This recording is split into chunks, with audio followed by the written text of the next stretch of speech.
Most exciting news of the week. Dasan and Daeh McCullough have committed to Oklahoma. Dasan, 6'5", 225, 230-pound athlete, edge player, linebacker. I'm not entirely Everything? sure. Right. But this guy, he was a freshman All-American with a productive season at Indiana. And I think he was, I mean, you look at all these transfer portal rankings and all those things, he was the most coveted edge prospect in the transfer portal. And Ted, our guy Venables, was able to close the deal, man. He was able to get it done. This feels rather significant for Oklahoma football. It is. This is big time. This is as soon as he steps foot on campus, starter, ready to go. Maybe one of the best, maybe the best defensive player on the football team next year. He's got development things that he needs to do. Obviously, add more weight and strength to that frame. Continue to sharpen the skills, but he is. This is one of the good things about the transfer portal is you take the guesswork out of it. I mean, I guess there's always going to be some guesswork, but you've seen a kid and what he could do at the college level, see how he plays within schemes that you see at the college level, the spacing, the different, it's way different rushing the passer in college than it is in high school. In high school, you run around the corner of a tackle that's usually like 230 pounds, right? So it's just a totally different game. And you've been able to see that he can do that. And even as a freshman, thrive. So he's going to be ready to go right out of the gate. This is a massively important commitment signing for Oklahoma football and our defense, no doubt. And I thought some of the things he said about why he chose Oklahoma were pretty damn significant, man. I mean, some of the quotes I saw, wrote this one down. Coach Venables' defensive mind really got my attention. How he develops linebackers just like me in an NFL scheme. And more important, he has created a championship culture around the program, right? We knew that defensive recruiting was going to ramp up once you gave Venables some time, right? With how many players he's put in the NFL. But the part of that quote that stood out to me, created a championship culture around the program. That's after they just went 6-6. Yep. So, I mean, you talk about if you've ever wondered how good of a recruiter is Venables, how good is he at selling his vision and what Oklahoma football is going to be to recruits. You got a guy who was getting recruited by everybody out of the portal, talking about the championship culture at Oklahoma after a 6-6 season. Like, that's how good BV is when it comes to talking to these guys. It's pretty damn impressive, man. It's impressive. Yeah, he's obviously, I'm sure, playing on the kind of reset, right? And what we focused on, like the winning is going to come. Like, we're focusing on building the culture and building the foundation. And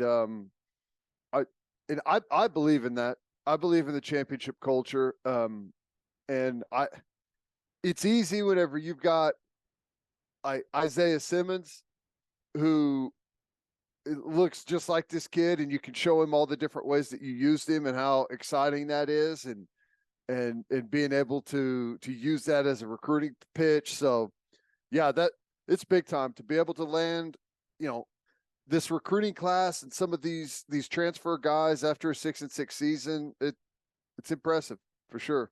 It is. And, some of the pictures of Dasan and Daeh, like in full pads, right on the visit, you can see there's plenty of frame to add.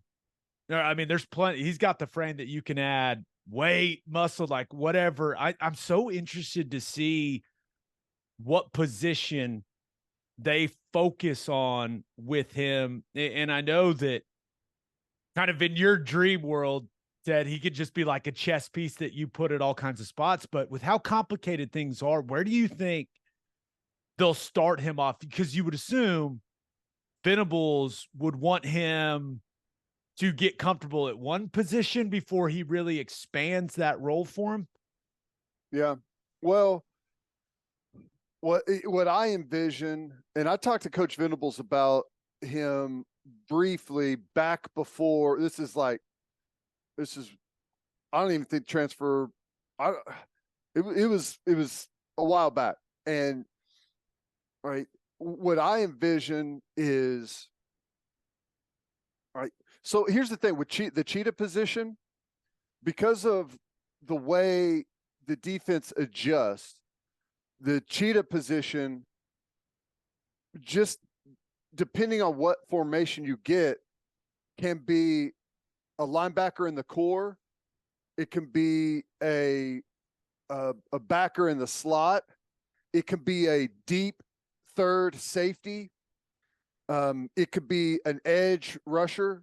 So there's a lot of things in the cheetah position based off formation and how they adjust to it that just playing one position can get. Like most of the stuff that you heard about with Isaiah Simmons about how they play him at safety and how they'll play him at corner. Well, that was just like the cheetah position and how they adjust, right? I mean, we remember plenty of times we saw Deshaun White playing the middle third safety, right, this year as the cheetah. So with that position comes all kinds of versatility.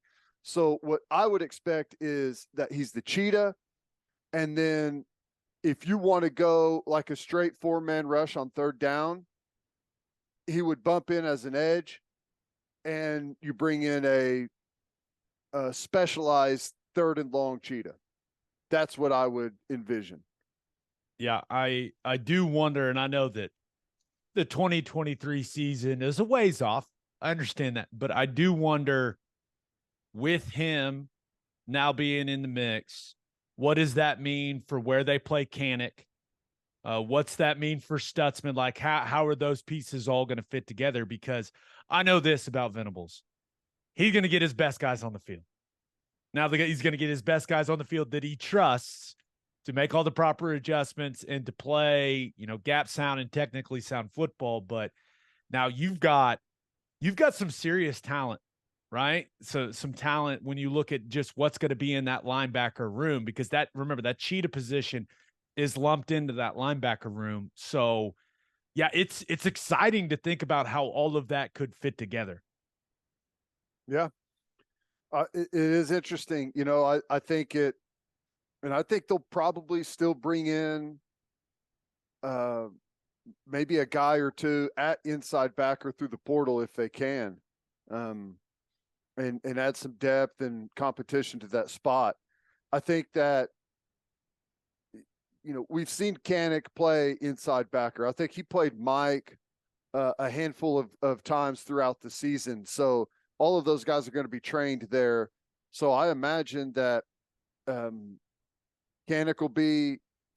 and Kobe McKenzie will be in the rotation at the inside backer stuff with, Aguebu and Stutzman and those other guys. You should get, why am I drawing a blank? Shane Witter back in. He'll be back after, I think he had a shoulder surgery, so he'll be back in the spring. I think there'll be a vibrant competition at inside backer, but I still think that, Kanik will be training and getting time at cheetah as well. Cause like I said, I could envision them moving him and playing McCullough at like a true edge in pass rushing situations. And maybe that Kanik can come out and be your cheetah in that role. Or, maybe in some traditional down and distances, they do play McCullough at more of just like a stand-up edge type of guy. And you can still have a cheetah in Kanik out there. So, and Kanik, here's the thing, he still has a long way to go. Now, it's not like, okay, there's someone gone. He just naturally steps in and he's still just coming off his freshman year. Got a lot of football to continue to learn and gain experience. Yeah, but I feel like Dasan McCullough is as excited, a prospect has made this fan base is about as excited as I can remember in a while. So, Yeah. And with that comes some high expectations for him, but Sure. it is what it is, man. Yeah. Here's the thing. This is, usually if you get a 5-star prospect, there's like this long waiting period, right? You wait for them to show up, and then they get there, and it's, oh, well, he's a freshman, he's got to learn. And then there's this process to where maybe 2 years down the road, you're starting to see like these moments where, okay, that's why we brought him here. Well, this is like getting a 5-star that is already like trained and ready to go. Like it's already all happened. So, I don't know what he was out of high school, like probably a 4-star kid or something. I but think he's like the highest ranked recruit in the history of Indiana football or something like that. Well, that's not a shock, but that's the great thing is like he's ready to go. It's there, it's done, and he's played in most defenses are similar in like 80% of what they do are similar. So he will have a very good basic understanding of what we do, just having gained that general college football knowledge. Yeah. And one guy, clearly Venables, and selling the vision, and what he's done with linebackers in the past was a huge part of Dasan McCullough's recruitment and ultimately him choosing Oklahoma. But I think Jay Valai deserves a lot of credit. And Jay Valai is a guy that you and I really like, right? The dude has energy. He clearly knows where the weight room is, but he coached with the McCullough brothers' dad in Kansas City. They were on that staff together. So I think Valai, that relationship, his infectious energy, infectious personality, like he's just a fun guy to be around. I mean, the guy's got juice. So I don't think we can talk about Oklahoma landing these guys without giving Valai some credit, because it seems like he played a rather significant role as well. Yeah. And it's interesting. Yeah. You mentioned Jay Valai coached with their dad. Their dad was at Indiana for a long time. And then he went to the Chiefs. Did he go somewhere else before that? And then came back to Indiana for 1 year before going to Notre Dame. And a lot of Notre Dame fans just thought that it's natural that Dasan is going to go where his dad is at Notre Dame, and also bring the 4-star little brother that's committed to Cincinnati since they lost their coach. And they're not happy that all of a sudden they've gone to Oklahoma, especially whenever there's a lot of links between their last 5-star commitment and Oklahoma as well in Peyton Bowen. So this is payback for the play like a champion today theft that Notre Dame had with Oklahoma. Karma, Golden Domers. This is what you get. Now, let's talk a little bit about Daeh. Just 6'2", 200 pounds. Just seeing the pictures from his visit, clearly a lot of length.